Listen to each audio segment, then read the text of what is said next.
അപ്പുറത്തെ വീട്ടിലത്തെ പെണ്ണിനെ കൂടെ എനിക്ക് ജീവിക്കാൻ പറ്റണില്ല ചേട്ടാ. അതിനിപ്പോ എന്തുണ്ടായേ? ഇന്ന് നമ്മുടെ തുണി അവിടെ അലക്കിട്ടൊക്കെ ആയിരുന്നു. ഒരെണ്ണം പറന്ന് അപ്പുറത്തേക്ക് പോയപ്പോ ഞാനൊന്നും അങ്ങോട്ട് എടുക്കാൻ ചെന്നു.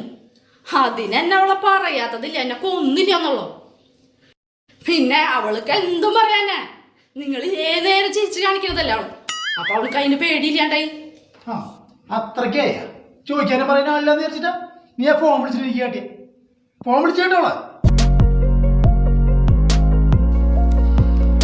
ആ ചോദിക്കാനും പറയാനും ആരില്ലെന്ന് വിചാരിച്ചിട്ടാ ആണോ? അയലക്കല്ല എന്ന് വിചാരിച്ചിട്ട് വെറുതെ വിടണ്. മനസ്സിലാവണ്ട, എല്ലാ കാര്യത്തിലും എൻ്റെ പെണ്ണിൻ്റെ മേത്തേക്ക് പെണ്ണിൻ്റെ മെക്കെട്ട് കയറാനുള്ള ഉദ്ദേശം നീ ആണോ? ചോദിക്കാനും പറയാനും ആരില്ലെന്ന് വിചാരിച്ചാ മര്യാദ വേണമെങ്കിൽ മര്യാദയ്ക്കാൻ വെച്ചാൽ മര്യാദയ്ക്കാ ഞാൻ. മനസ്സിലായ? ഇത് ആരാന്നറിയാം നിനക്ക്? ഫോൺ എടുക്കടി, ഫോൺ എടുക്കടി ആദ്യം. നീ ഫോൺ എടുക്ക്.